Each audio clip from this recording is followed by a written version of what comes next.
Hello everyone.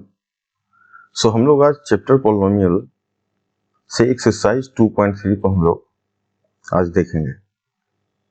So first question, find the reminder when x cube plus 3x square plus 3x plus 1 is divided by. हमने पिछले class में remainder theorem के बारे में पढ़ा था। रिमाइंडर थ्योरम आपको पता है कि क्या है बेसिकली, उसमें जो डिवाइजर होता है। तो find the reminder when this is divided by. तो थोड़ा सा मैं आपको फर्स्ट क्वेश्चन थोड़ा सा रिमाइंड करा दूं कि कोई भी एक px पॉलिनोमियल है और कोई भी हमारा एक gx है पॉलिनोमियल जिसे हम लोग डिवाइड करते हैं। कुछ हमारा पॉलिनोमियल कोशेंट इस तरह से आता है और इस तरीके से हमारा कांस्टेंट आता है, राइट। तो इसमें हमने एक बात नोटिस किया था कि क्या था, हमारा जो डिवीजर था gx, ये क्या है हमारा gx जो है हमारा, ये क्या था, लीनियर पॉलिनोमियल में था, ठीक है। यहां भी क्वेश्चन क्या है, देखो सारे लीनियर पॉलिनोमियल है, ठीक है। x का डिग्री क्या है, 1 है। लीनियर पॉलिनोमियल किसे कहते हैं, जिसका डिग्री 1 हो, राइट। तो उस केस में रिमाइंडर निकालने के लिए हम लोग क्या करते थे, एक वैल्यू पुट करते थे। तो 0 ऑफ gx हम लोग देखते थे, यानी कि यहां पर क्या था, बेसिकली x माइनस a हुआ करता था, याद है। और हम लोग 0 से कंपेयर करेंगे तो क्या होगा, x इक्वल टू a। तो basically root of the divisor जो है उसको हम लोग पुट करते हैं रिमाइंडर निकालने के लिए। अगर आपको नहीं समझ में आ रहा है मैं क्या ही बोलूं, पिछले जो मेरा बनाया हुआ है, जो मैंने पढ़ाया है, उसे आप जाकर प्लीज देखें, आपको समझ में आ जाएगा। फिलहाल हम लोग क्वेश्चन पर आते हैं। एक छोटा सा ग्लिम्स आपको बताया कि क्या है बेसिकली। तो फर्स्ट क्वेश्चन है हमारा कि पॉलिनोमियल मेरे पास क्या है, पॉलिनोमियल है x cube plus 3x square plus 3x plus 1। Reminder निकालना है जब इसे हम लोग डिवाइड कर रहे हैं x प्लस 1 से। तो सिंपली हम लोग क्या करेंगे, put x equal to minus 1। हम लोग क्या करेंगे, x equal to minus 1 put करेंगे। अब आप देखो, माइनस 1 पुट करो, माइनस 1 क्यूब है ना, इसमें हमने पुट किए, plus 3 minus 1 x square plus 3 minus 1 plus 1। क्या है, minus 1 cube minus 1 plus 3 into 1 minus 3 plus 1। अब सिंपल आप देख सकते हो, माइनस 1 प्लस 3 माइनस 3 प्लस 1, क्या आया, 0। तो यहां पर हमारा जो है रिमाइंडर 0 आ रहा है। तो इसका मतलब क्या आप समझ में आए, हम लोग तो आंसर तो निकाल दिया, ठीक है, रिमाइंडर 0 है, रिमाइंडर 0 आया। इसका मतलब कि ये जो x प्लस 1 जो है, ये जो डिवाइजर है, ये इसका फैक्टर है, इसका एक फैक्टर है। आपको मैं ये थोड़ा सा एक्स्ट्रा चीज बता दे रहा हूं ताकि रिवीजन भी हो जाए आपको माइंड। तो x plus 1 is a factor of this polynomial, x cube plus 3x square plus 3x plus 1, right. एक क्वेश्चन और हम लोग कर लेते हैं, ऐसा करते हैं, एक क्वेश्चन हम लोग लेते हैं फिफ्थ, 5 प्लस 2x, ठीक है। फिफ्थ क्वेश्चन हम लोग लेते हैं, फिफ्थ क्वेश्चन 5 प्लस 2x। मैंने इसको आप कैसे लिख सकते हो, ऐसे लिख सकते हो 2x प्लस 5, कोई दिक्कत नहीं, इसमें कोई खास डिफरेंस नहीं। मैंने थोड़ा सा पिछले क्लास में जाओगे सारा कुछ इस तरह से मिलेगा। यहां पर x की वैल्यू क्या हो जाएगी, अगर इसे 0 से कंपेयर करें तो x की वैल्यू क्या होगी, हमें रिमाइंडर निकालना है। तो लीनियर जो पॉलिनोमियल है उसका 0 हमें निकालना है, 0 निकालना है, यानी x की किस वैल्यू के लिए 0 हो रहा है। तो x इक्वल टू क्या होगा, 2x equal to minus 5। So x equal to क्या होगा, माइनस 5 बाई 2। तो बेसिकली हमने x का वैल्यू यहाँ निकाल लिया कि कौन सी वैल्यू हमें पुट करना है रिमाइंडर निकालने के लिए। तो हमारे यहाँ पर पॉलिनोमियल क्या दिया हुआ है, एक्स क्यूब, तो minus 5 by 2 whole cube plus 3 minus 5/2 square plus 3 minus 5/2 plus 1 क्या है minus 125/8 plus 3 25/4 minus 15/2 plus 1 right 8 minus 125 plus 150 minus 60 plus 8 आप रफली कैलकुलेट कर लो आप।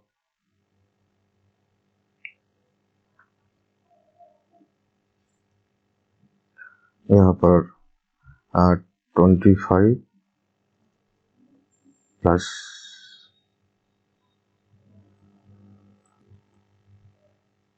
सो बेसिकली प्लस जो है यहाँ पर हमारे कितने हो गए 158 सो 158 माइनस 185 राइट अपॉन 8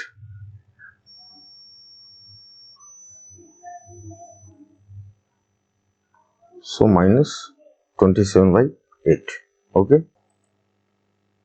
अब हम लोग दूसरे क्वेश्चन की तरफ मूव करते हैं। दूसरा क्वेश्चन है कि find the reminder when x cube minus x square plus 6x minus a is divided by x minus a। ठीक है,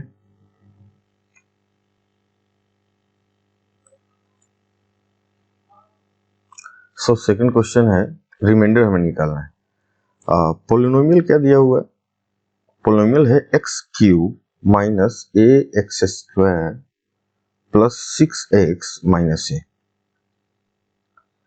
divided by x minus a. तो हमारा जो डिवाइजर है वो क्या है x माइनस ए। तो बेसिकली जो हमें इसको जीरो से कंपेयर करना होगा, इक्वल करना होगा, जीरो निकालने के लिए x का ऐसा वैल्यू जिसके लिए जो डिवाइजर है वो जीरो हो जाए। तो आपको क्या मिल गया x इक्वल टू ए, यानी वैल्यू कौन सी पुट करनी है x इक्वल टू ए।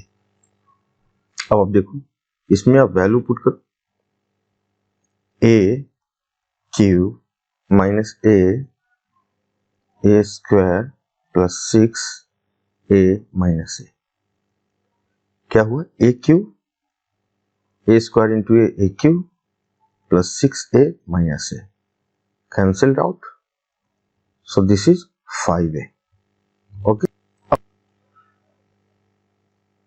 हम लोग थर्ड क्वेश्चन को देखते हैं। Check whether 7 plus 3x is factor of 3x cube plus 7x। आपको पता है कि कोई भी डिवाइजर जो है उसका फैक्टर कब होता है, या किसी पोलिनोमियल की इसका फैक्टर कब होता है, जब उसका रिमाइंडर थ्योरम क्या कहते हैं, रिमाइंडर जीरो। यानी कि अगर मैं ऐसे बात करूं आपको कि px equal to 3x cube plus 7 और gx है हमारा एक 7 प्लस 3x, तो ये इसका फैक्टर कब होगा आपको पता है नहीं। ये फैक्टर कब होगा जब हमारा reminder zero, reminder theorem, reminder हमारा जीरो हो। याद है प्रीवियस क्लास में हम डिस्कस किया था। तो सिंपल जीरो कब होगा, हम लोग कैसे फाइंड आउट करते हैं, तो चेक कर लेते हैं कि ये पता है कि gx को अगर हम लोग जीरो करें, gx को जीरो करें तो हमें रूट मिल जाएगा, जीरो ऑफ gx मिल जाएगा। तो 7 plus 3x equal to zero, so 3x equal to minus 7, x equal to minus 7/3। यानी इस वैल्यू के लिए अगर px में हम लोग इसको फीड करते हैं, सब्स्टिट्यूट करते हैं, तो देखते हैं कि जीरो आता है कि नहीं। अगर रिमाइंडर जीरो आ गया तो हम लोग क्या बोलेंगे कि हाँ जी, अगर रिमाइंडर जीरो बोले तो हाँ जी 7 प्लस 3x इसका फैक्टर है। अब देखते हैं p में हमने क्या डाला माइनस 7/3। इजी कैलकुलेशन के लिए 3 minus 7/3 whole cube plus 7 minus 7/3 minus 7/3 common है, देखो आप है ना। सो 3 इंटू 49/9 एक -7/3 बाहर चला गया, ठीक है। सो -7, देखो तो 49/3, सो -7/3,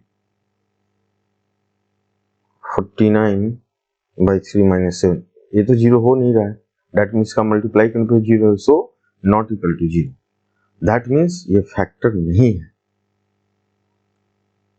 पूरा कैलकुलेशन करने की जरूरत नहीं है, यहां से दिख रहा है simply. So 7 + 3x is not